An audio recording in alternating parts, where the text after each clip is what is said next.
Hang out on air. Hello, everybody. Full house again. Hello. You like Hey. Hey. some returning faces and some new faces and some missing faces. Let's address the faces. Alana, you're closest to my left and your face popped up on the screen. How the devil are you? I'm good. I am good. I finished Tomb Raider and just starting on Fallout, which I know you're going to be happy about because you've been hassling me since it came out to play it. So yeah, Yep. it's going pretty well. How are you liking it? I'm not in love with it, but I haven't played that much of it, so give me time. You'll fall deeply and romantically in love. I will fall out. So That's Chunt, terrible. Fall out. Oh, jeez. Someone's quick on the uptake tonight. there's always one horrific comment. Chunt, how have you been? You've been missing for a few weeks. Yeah, you can tell. I mean, I feel like I've been left on an island for a while. My hair on my face and extremities. But I'm back. I finished moving house, and I've managed to play the Xbox about 2 or 3 times. So that's great.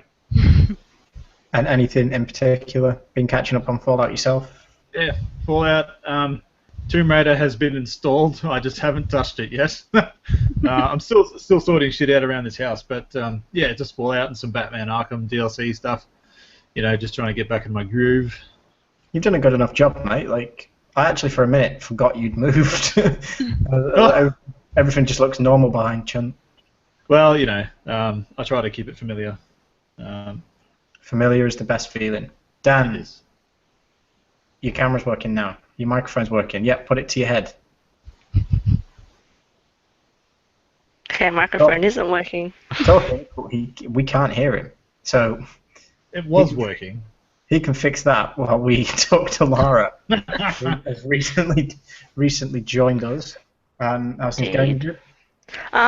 Good. In terms of gameplay, Witcher 3 is the main one that I've been trying to get through, and Black Ops 3 being my main 2 that I've been playing lately. But yeah, Have you going managed well. to get through much of Black Ops 3 at all?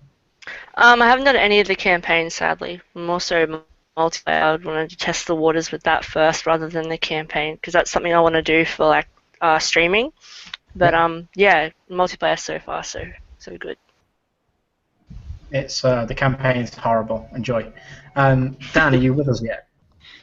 Tell me if you can hear me. Hey. Hey! Jesus, I don't know what the hell's going on. How are you? Dan? I'm good. How are you, sir? I'm Yeah, okay. I've been good. I haven't really got to play much this week, except when I was up in Sydney with you guys, which we played a bit of Rocket League, and we drunk Rocket League, and winner.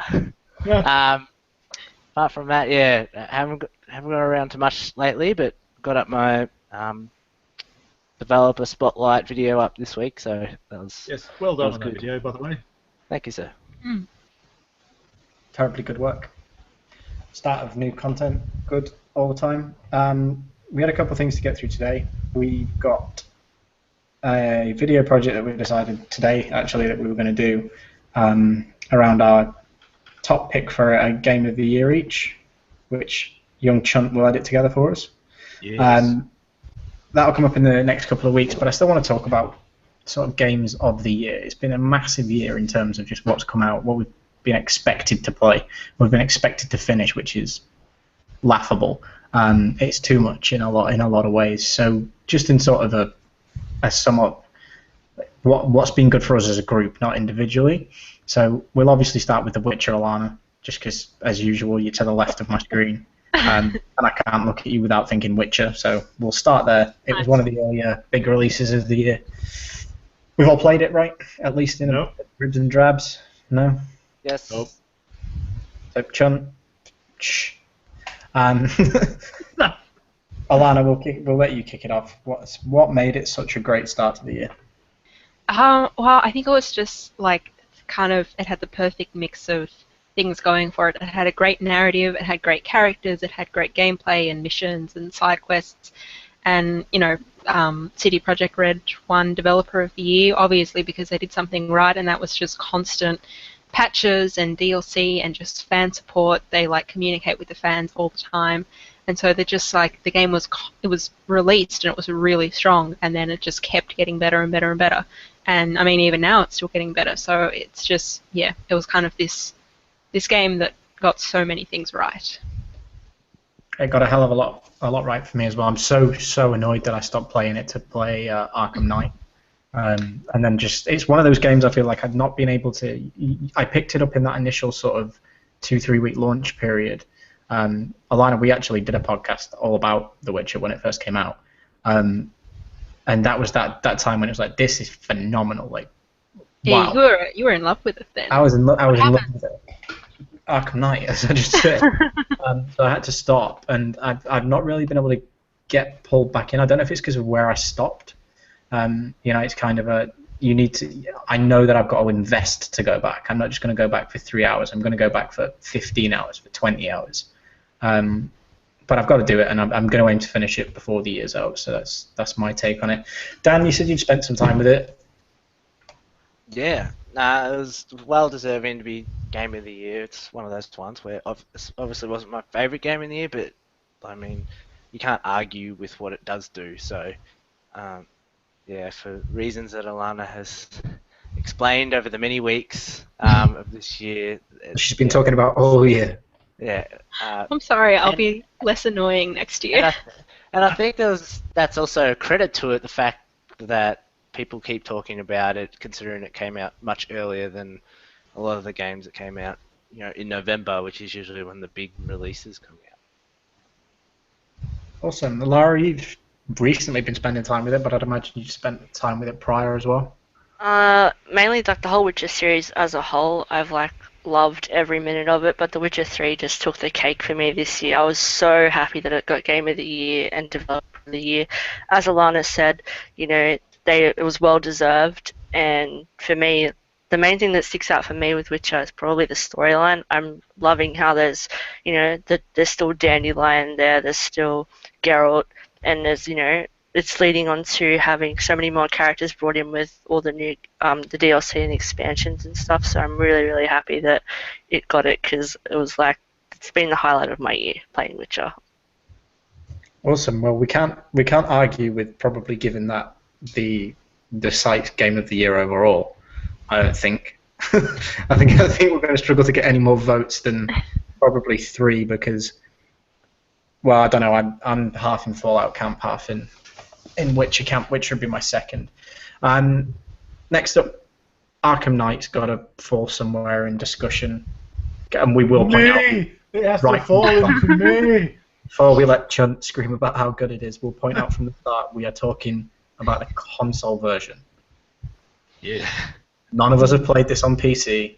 No one's played it on PC, that's the problem. No one's played it on PC. Chunt, you played it on Xbox. I played it on Xbox. Alana, what you played of it, you played on Xbox. Mm-hmm. Dan, you played it on PlayStation.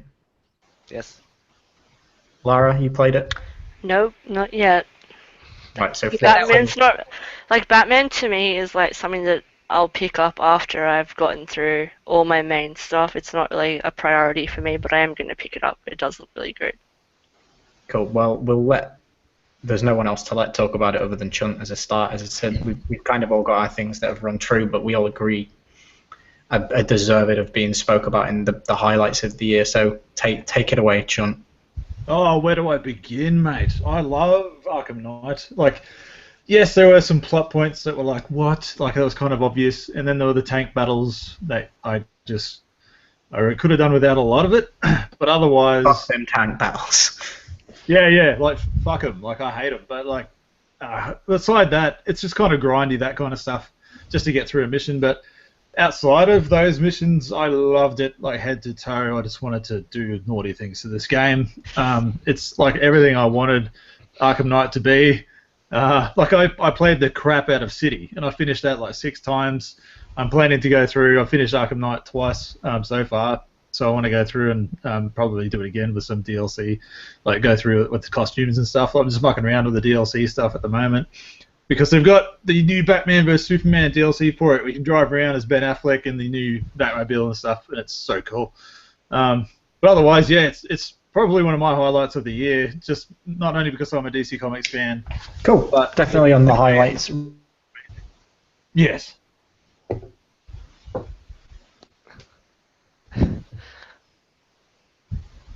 Where have you gone, Jamie? And we're back. There we go. Chunt, your Hey. face is frozen hilariously. Oh, I thought James was just like, fuck this, I'm out, whatever. I don't need to hear any more now. It's done. Yeah. Sick of your ranting about Arkham Knight, Chunt, fuck off. No, I stopped and started to speak and then saw that your face had frozen. And then I was like, ha, Chunt's face is frozen funny. Expecting someone else to laugh along and then everyone's faces was frozen. So I was like, what's going on? I agree. Arkham Knight, great game. I too actually this week have been trying to get through some of the DLC. The costume packs and stuff are cool, but you know I still feel a bit burnt on the fact that I spent so much money on a season pass. Don't think I got my money's worth out of it. I'm not as big a fan as you, Chunt. Yeah. I've played every game in the series, but I've not gone back 4, 5, 6 times. I don't intend to replay these things. Mechanically solid tank battles, pain in the ass. Completely and utterly just grindy, and horrible. You used the words right, and I think Alana, if I remember back rightly, I think that was the reason you stopped, was the tanks. Yeah, the tanks and the grindy, and Arkham's actually one of my letdowns of the year. Like, I really loved I love the Arkham version of Batman. I love the characters, they're really well written. The narrative it really sucked me in.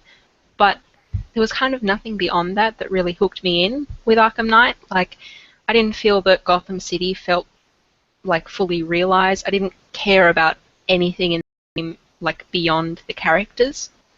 And I mean, the characters and the story was enough to keep me going for a long time, but after a while I just got bored with, such a narrow focus. Did you do any of these side missions or anything? I did some of them, but on the whole, I just they didn't appeal to me because they didn't seem to, like, add anything. That's fair enough. I mean, a lot of the, well, not a lot, but a few of the side missions were my highlights of the game. Not only just the main story, but there was particular side missions that I don't want to spoil anything, but there was 2 in particular I was like, oh, this is like really dark and cool, and you actually get to do some detective work, which is pretty fun. But we've always wanted the mass murders. Yeah, and that was one of my highlights of it as well. I think it was maybe even better than the main story because I predicted the main story after sort of 4 hours gameplay. Yeah, but everybody's got their own thing. Well, I'm not quite up there where Chunt is, but I was really high in the game this year. I mean, I just had so much fun, and I also went from Witcher to Arkham, and I think it was a nice cleanser because when you were playing Witcher, you knew that you were going to be spending like over 100 hours in that game, and then you go to Arkham, which is an open world game, but you know you're not going to be playing any more than 30 hours of like the main story and obviously the side missions. And that side mission stuff that you brought up, it's always an interesting question because it reminds me of like when I used to talk about like Mass Effect 2. The reason why I love Mass Effect 2 much more than like Mass Effect 1 or even Mass Effect 3 is that in Mass Effect 2 I actually wanted to go do the side missions because they interested me. Yeah. Arkham Knight was probably 3/4 of them I was interested in. So that was fine. The tank stuff I actually really didn't care because it's such a...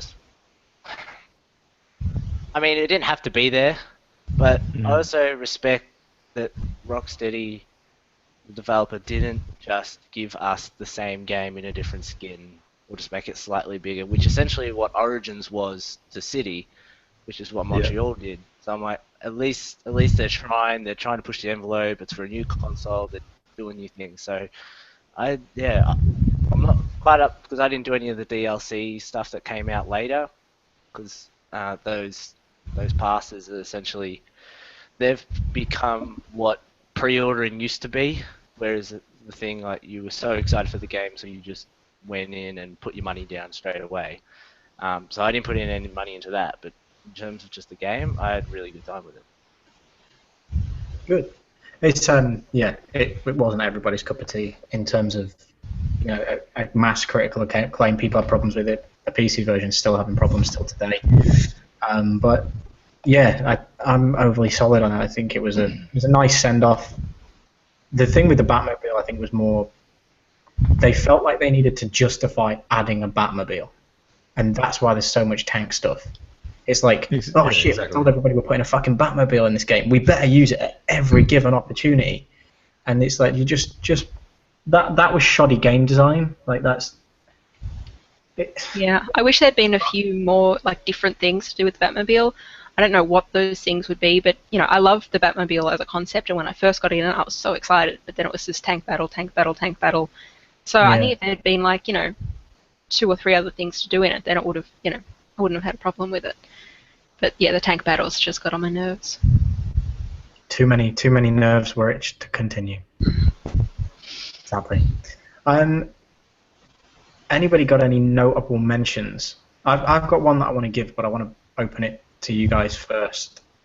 On something that you're putting up there and going, this was one of the highlights of my year. Assassin's Creed Syndicate. Okay. Fair enough. I haven't played it, so I'll let you talk about it. Yeah, me neither. Okay. Well, I played that game far too much, to the point where there were some game sessions that I was just like, well, shit, it's been 6 hours, okay, I probably should go to bed. I just really liked the tone of the game, the style, like all the clothing, the setting. Like the combat was so much better than the last Assassin's Creed game I played was Black Flag, and even then that was kind of still dodged, but they've really overhauled the combat, and it's actually fun. If anything, is a little tiresome to me coming off of Batman Arkham Knight because it plays a lot like that, with the like reaction time and the counters and stuff. Otherwise, like the story was cool. The twins assassins are really great characters. Like they're memorable to me now. Jacob especially being one of my favorite game characters of the year. Overall, just traversing London and just all the missions that you get to do and the setting and everything just really took me. So much so that they just got a shit ton of money out of me, and I got all the collectible crap that you can get for it. I just love that game. So yeah, it's definitely a highlight for me, that game. Awesome. Has anybody else got anything that you think we maybe wouldn't think? That this was really up there. I think everyone knows that it's pretty up there, but I just want to say it anyway. Rise of the Tomb Raider was incredible, and one of, not even just this year, but one of the best gaming experiences I've had in years. Wow, awesome. I can't wait to play it, but it's just not. I don't want it to end up being what the reboot was, the original Tomb Raider reboot. I never got around to playing that on last gen, but then when I saw the remaster was coming, I instantly was like, right, now is the time to play that because it's going to look fantastic. It's going to showcase new hardware. Rise of the Tomb Raider right now looks fantastic anyway. Like, it's the first console game I've ever bought because I've never sort of bought in consoles because I can make things look so much better on my PC. But yeah, that was never a problem. I never thought like, oh, the graphics could be better in this, or this isn't as realistic as it could be or as great as it could be. So yeah, I think if you're waiting for like an enhanced edition, I wouldn't really bother. I just play it now because it's amazing. Yeah, my reasons for not playing it are definitely not like around the whole I want an enhanced edition. It's more that I want time. I want to finish all this other stuff that I've spent money on before I keep doing it, because when I actually sat down to play the reboot, I played 70% of the game in one sit down. When like you close your save and it's like in Arkham and it's like so many percent done, and it was like 71%, and I was like, whoa. So how long have I been sat here? And it turns out like 10 hours. But I want to have that experience again with it. So when I've got time to do it, I think that's probably what I'm waiting for. And I did pick the reboot up for I think $15 when it was on offer on the store, so it was nothing. And I can't allude anything on. I can't add anything to that. I've not played it yet. I don't think anybody else has. Chunt, you're waiting to play it as well. I haven't played it because of Fallout and moving. And then when I finished moving, I put Fallout 4 straight back on. So I've got to just slap my wrist and go, no, give Fallout a break and put Tomb Raider on.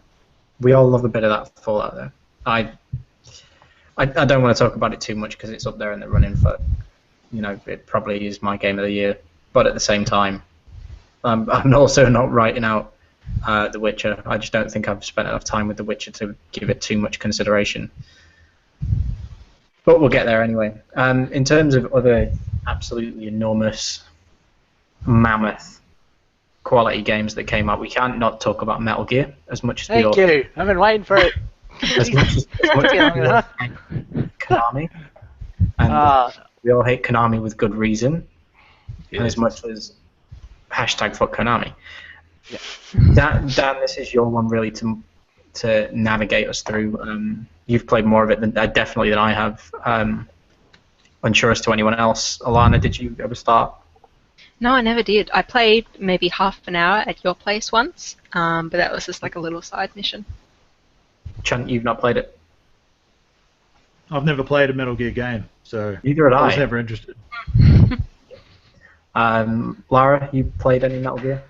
I played way back the PlayStation 1, played the first one, but I watched a bit of gameplay on Twitch with Metal Gear, and it looks good, but at the same time, as you said, you've got to have time to sit down, and that's one of the games that if I was to pick it up, I'd want to be able to play through it consistently and not have breaks in between, and I want to finish Witcher, and I want to, pick up Tomb Raider when it comes out on PC, but yeah, for me, it's not there right now, but it'll be there soon.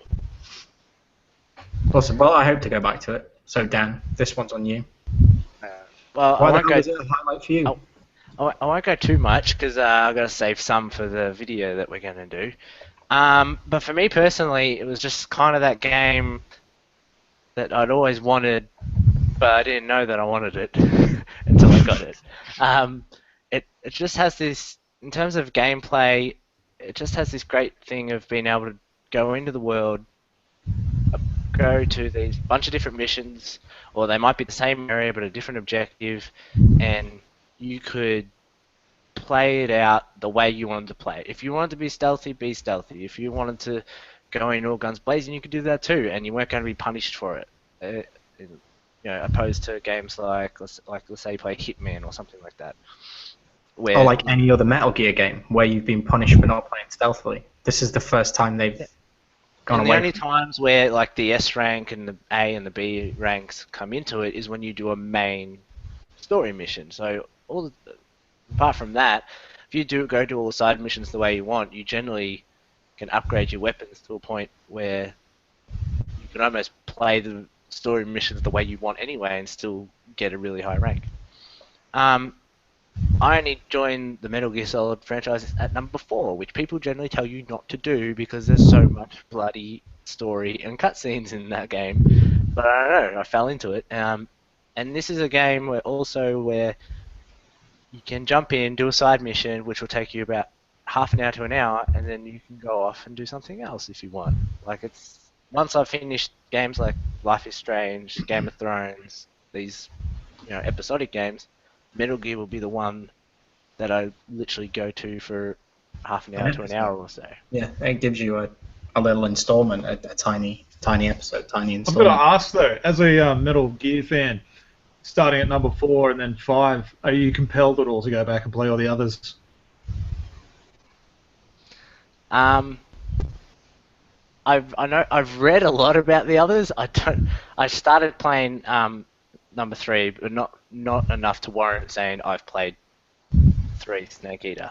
A little bit, but I got a little bit more of that after playing 4, not 5, because 5, it's not a huge amount of story as there was when I played 4, so it was like a total opposite effect. So I have the collection on PlayStation 3, so I can go back and play the others whenever I want, but not good. at the moment when there's so many freaking games coming out that I need to catch up on. Jeez, we're bitching about too many games like it's a bad thing. Jeez. But in a way, I was just about to say, it is a little bit of a bad thing. I remember, not since this console generation started, because that was literally like everybody was begging and crying for something to play. But definitely in the last generation, where you'd maybe buy something, or you buy a few games at once, you rifle through a few, and then you'd sort of by the end of the year have stacked. What have we stacked, Jamie? Jamie. Nope. He's frozen gone. again. Oh no.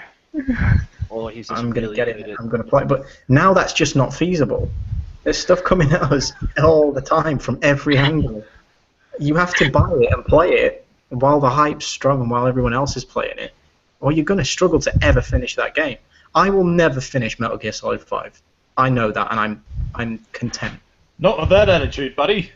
And I won't, and I'm not going to change my attitude. That is a simple matter of fact. It is a matter of fact. My shout-out goes to Destiny.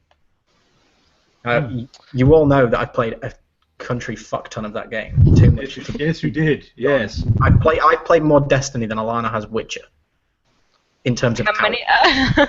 Shots fired. Can we give that half an honourable mention, because it is a game that... It's a game that came out last year, but it didn't become a game until this year. It didn't game that people liked. It wasn't a retail release warranted game until The Taken King. And Bungie listened to everything that they'd done wrong. They righted the wrongs. The raid was quality. Servers are dry now, but that's because of the time of year it is and when it came out. But that detracted me from Metal Gear. And Chun, it brought you back onto the bandwagon, and you dismissed Destiny quicker than a fucking quick thing last year. Yeah, I You did. played it for like a day and then went, nah, I'm not having this, I'm taking it back. I hit the level cap after launch. I was like, what is this trash? And then I just gave it up. And then Jamie, with his masterful convincing skills, got me to buy the whole package again. So I paid for that game twice, man, and I have no regrets. The Taken King expansion makes it just something worthwhile playing. And we played through that together, and playing through it as, you know... Oh, yeah. Playing it with you, and, you know, playing it with mates, it's like we were going through it together, like that's how the game should be played. And that can be a problem for those that either don't have friends to play online with, or if you just want a solo experience. You can solo Destiny, but it's effing hard to do so. But it's recommended. You can't not play Destiny without friends. It's just not. It's not as fun. And that's what I took away from it. Like when you weren't on, or if you weren't like, hey, John, you want to go play some Destiny? I didn't even think about playing Destiny. I was more on the lines of like, when's Jamie going to come online and ask me to play? Yeah, it's more of a it's a social game, isn't it? Like, even if we were grinding around doing the same thing over and over, which in that Strike playlist that we were playing, a lot of the time you'd do one of the same 5 things. But it was hilarious because something weird had happened, or one of us would get a good drop, and it made it worthwhile. But it's the interactivity with friends as well. Like you're having a chat, you're having a bit of a laugh. Like it's social. It's like that cheesy trailer for The Taken King, where the characters are like, they're all badass looking, going to take on the big dude. Then they're like, oh, watch this, man, you know, and it's all kind of cheesy, like, you know, I'm awesome. Look at me. That guy, you killed that guy's kid. yeah. Like that trailer kind of represents the Destiny experience. Yeah, so that's I nearly skipped past it. That wasn't the mention I was thinking of earlier. That goes to the game that we all played at the weekend in terms of Rocket League. That is the surprise package of the goddamn year. Why does people like this? You probably couldn't tell me before Saturday, Dan, but you can probably tell me now.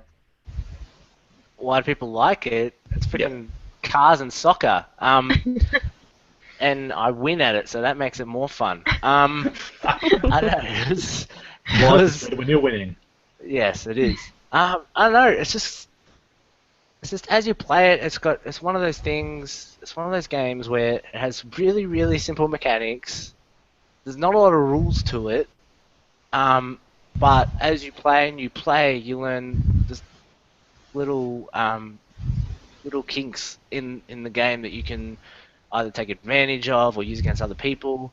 And I mean, I'm excited to eventually play it after I get through this catalogue of games, but play it with a bunch of people, because we were only playing it, 1v1. I can't wait to see what it's like when it's 5v5, or I think that's the high thing to go up to.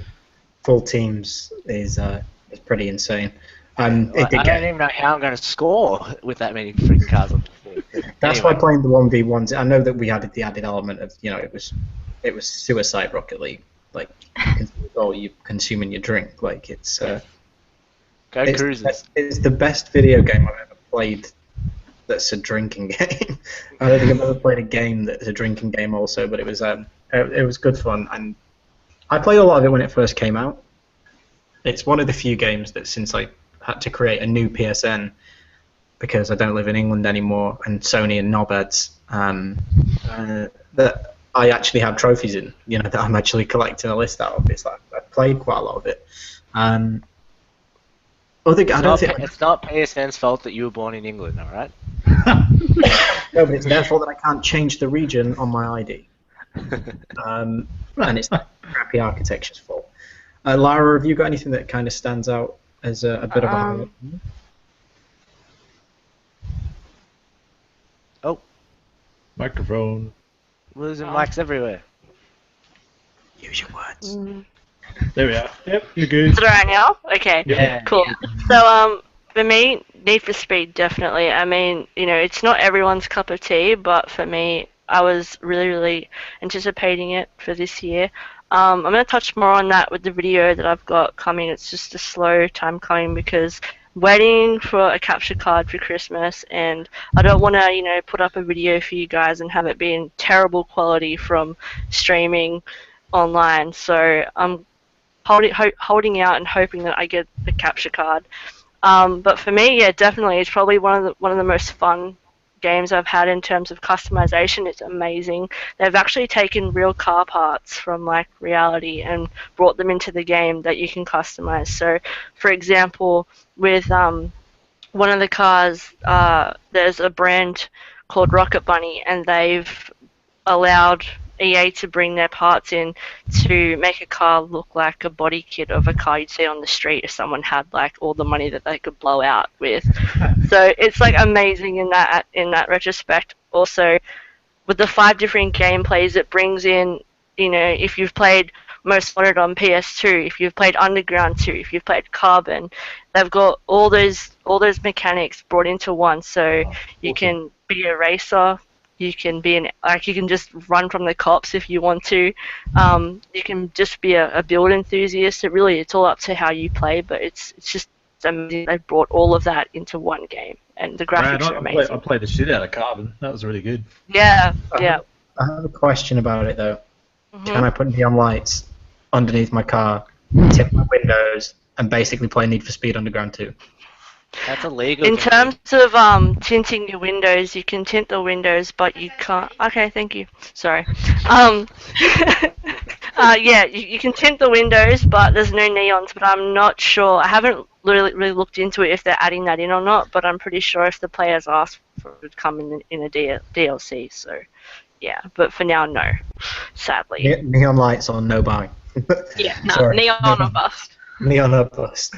I think we'll wrap sort of games of the year and mention for things that have made the year so great. There are a mass amount of things that we've not spoke about that can be considered in that. Big and small. The episodic titles from this year deserve a huge shout.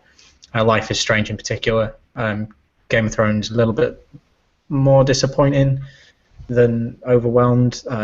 What I've managed to finish of Tales from the Borderlands, great storytelling. Fallout, obviously. Sunset Overdrive. Sunset Overdrive is fantastic. That was last year. Yes.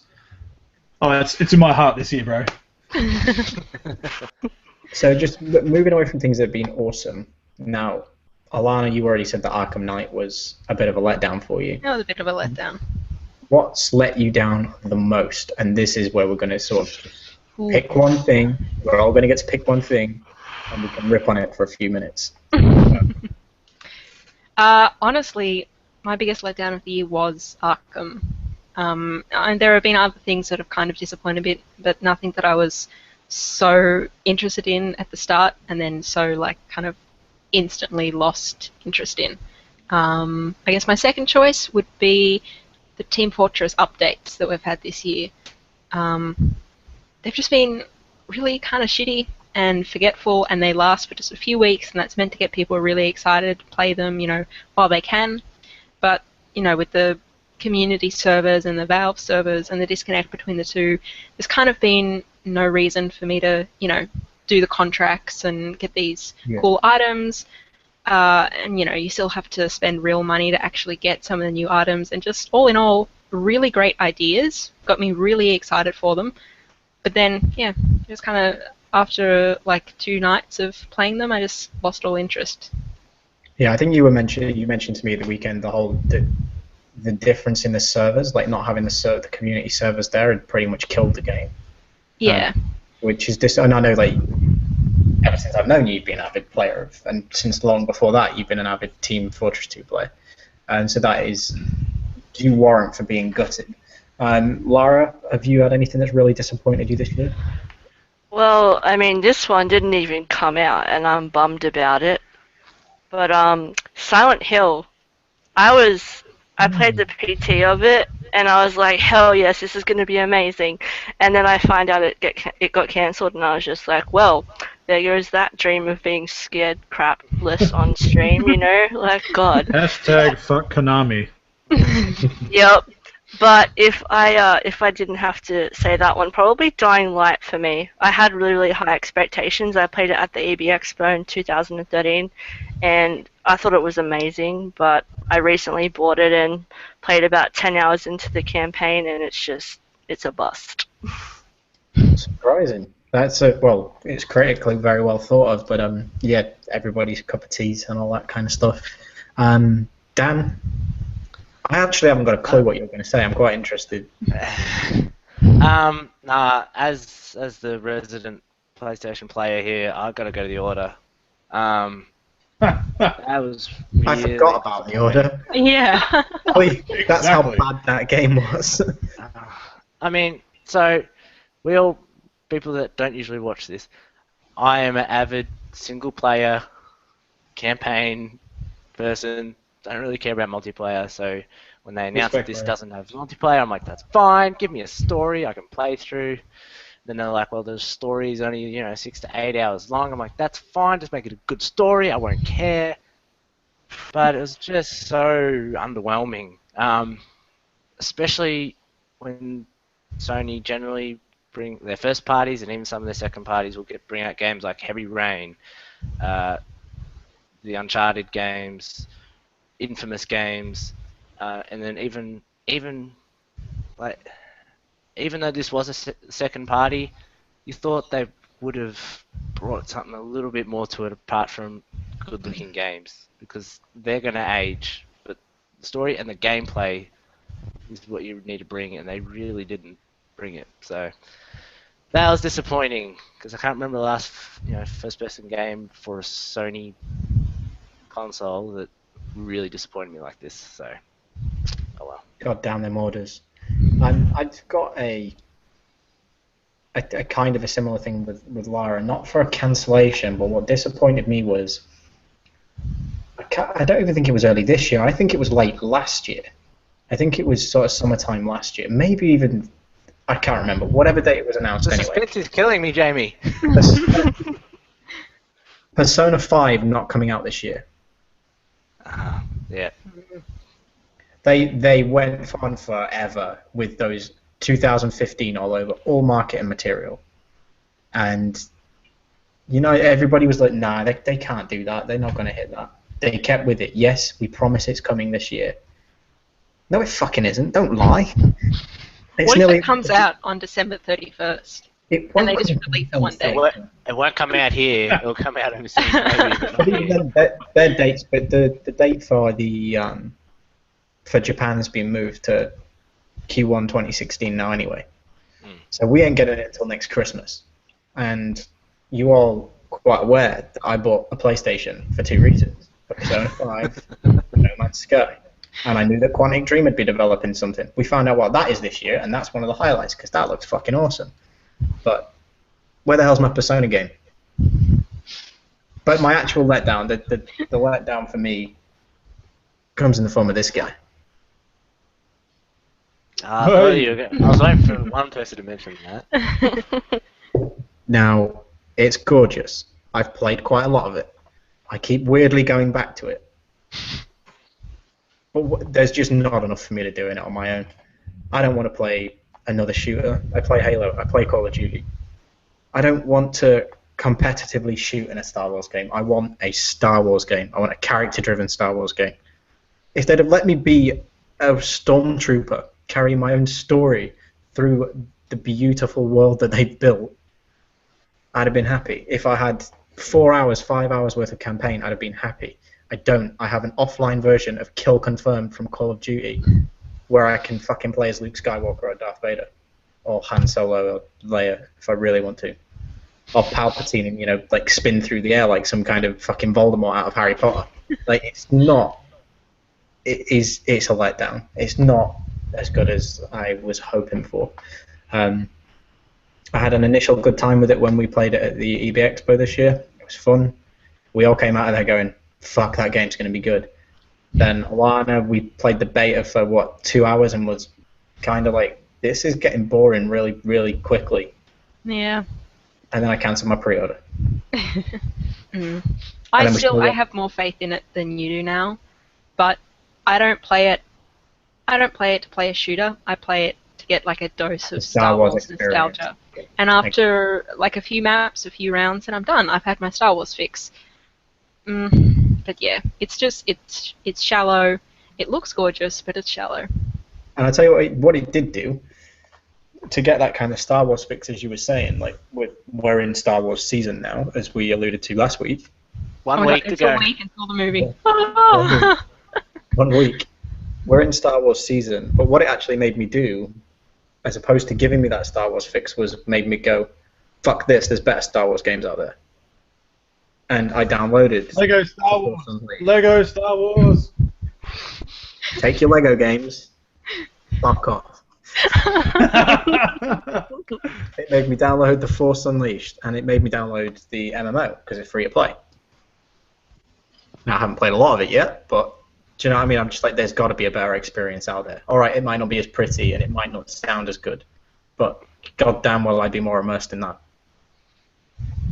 So yes, Battlefront is my big letdown for this year. And that probably is because the cut's fresh. Yeah. Chun, we'll let you wrap this one up. What is your letdown? Oh, man. You're only allowed one. Yeah, I've been pretty happy this year with games. Like, I'm only allowed one. Jeez. Yeah, I've been a pretty happy chappy with games this year, but if I had to be very critical, and it hurts, Halo 5. I knew you were going to say Halo when you said it. It hurts. Like, it really does hurt because Master Chief is a fucking champion, and I love the guy. And I was like, yes, like an Xbox One made Halo game, and I'm going to be playing as someone that hates Master Chief the whole game.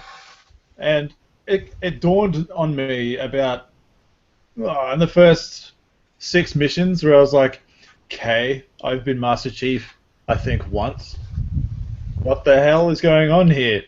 If I wanted to play an Agent Locke game, why didn't they just make an Agent Locke game? I would have preferred them turn it around and play from Master Chief's perspective and made Agent Locke as this kind of mysterious badass that's always around the corner trying to get you. I mean, that would have been a bit more intense than playing through a game as a bland character who is a one-note and one-trick pony who's like, yes, boss, I'll do whatever you say, boss, without question. I don't know. And then explain to the rest of the team why it's okay for us to do this. Well, yeah, exactly right. Yeah, and like Nathan Fillion turned around to you and went, "Why are we hunting the fucking Master Chief? People are gonna hate us." And he just yeah. Like Halo 4 ended with such an emotional ending, and like I had some serious feels at the end of that game. Going into Halo 5, I was like, "Oh man, like seriously, this is like home and away to me. I need to know what happens." And then it didn't, and I was like, "Son of a bitch!" You know, seriously, okay. Yeah, if there was a mode in Halo 5 where I could just play through as Master Chief, it'd be like three missions and I'd be done and I'd be okay with that. Just because I just don't like Agent Locke. He can go die in a fire. But that was my disappointment. Otherwise, the game is beautiful. It plays amazingly. The multiplayer is fantastic. Yeah, chunt out. It was and we've discussed it a few times. We actually discussed Halo 5 on a little tiny baby podcast that we did, Chun. Yes, we did. And we both had a consensus then, and mine's not changed. I'm still struggling to get through the story because it is batshit fucking boring. And much like you, I'm sick of not playing as Chief. I have no investment with these other characters. And I actually listened to like the whole of Hunt the Truth and tried to actually get a feeling for why they were after Chief and why Locke mattered. And do you know what? He doesn't fucking matter. I've got no investment for that character. But Warzone is amazing. And Arena is a return to form for Halo in terms of competitive shooty bang bangs. The customization is fantastic, like absolutely fantastic. I love the idea of the rec packs, and I love that the money they're making from it is funding the esports prize. Like that's cool. That's a community investing in itself. Do you know what I mean? So that's impressive. But yes, I'm with you. If I was to separate multiplayer from story, what I've played of the story, and I can't pass, critical judgment because I've not finished it, but it's fucking boring, man. It's dog shit. It's really bad. Enough sour things. Well, enough sour things for now. Let's have some more sour things, and we'll go to Dan to talk about PSX. Yeah. How's them grapes? Well, I think everything also was made much worse by the fact that I woke up at 5 o'clock in the morning to watch it after we were having some nice drinks on a Saturday night. Drink responsibly. I mean, and this is the thing. I put up my article on the site about it, which vented a lot of my disappointment. The one thing I have to preface is that it doesn't make me less excited about the games that are coming out. It just really frustrated me is that why they needed to have an hour and 45-minute show to show us really nothing to jump off your seat and get all excited. Like when we watched the Video Game Awards the other day, Jamie, like not a lot was announced, but when Telltale Batman came up, I jumped out of my seat. But there's nothing really like that. They opened with the two biggest things, and then it just slowly just died away. The thing that it didn't end strongly. Like I didn't see the first. They finished on a MOBA, which PlayStation that thing what console games. Ew. And they're trying to make it accessible for console players and stuff like that, but it was really disappointing. I could have put that as my disappointments or let down. The MOBA thing worked with Smite. Smite has transitioned to Xbox One really, really well. It's got a very vibrant community. People play it. And it's trying to capitalize on that. But you do not close out a Sony-centric PlayStation conference with a fucking MOBA. You close it out with the footage from Uncharted. Or close it out with Ni no Kuni. Ni no Kuni was the only thing that got any kind of celebration. Or Rez. Even the demo that they did for Rez looked cool as fuck. And it incorporated Morpheus. Yeah. They should have done Ni no Kuni. They should have ended it there with the Uncharted. Uncharted's always the way you need to start because it showed something a little bit different and showed off how it looks because the game looks amazing. And then they hit you again with Final Fantasy. Now, I'm not really excited for Final Fantasy, but I understand that it's a huge, huge deal, especially with all the details that came out after the conference. Then it was just... And don't get me wrong, Sony tried to cover up the fact that they weren't really announcing anything by just throwing how many freaking games we've got coming to you next year. I mean, that's fine, but it's not going to make a headline, or it's not going to get you off your seat. There was nothing there to make a headline at all. And as you said, I know it was early. I did miss the first half an hour. I watched the rest because I was rudely awakened by what we believed was someone dying. I don't know what happened. This is I'm being deadly serious, which I'll explain to you off air. But so I missed the first half an hour. But even from then, we looked at each other when it finished, and we were like, "That wasn't worth getting up for." Let's go back to sleep. let's go to sleep. Go back and spoon. I tell you what, I did enjoy from it, though, to give some credit to the actual event as a whole.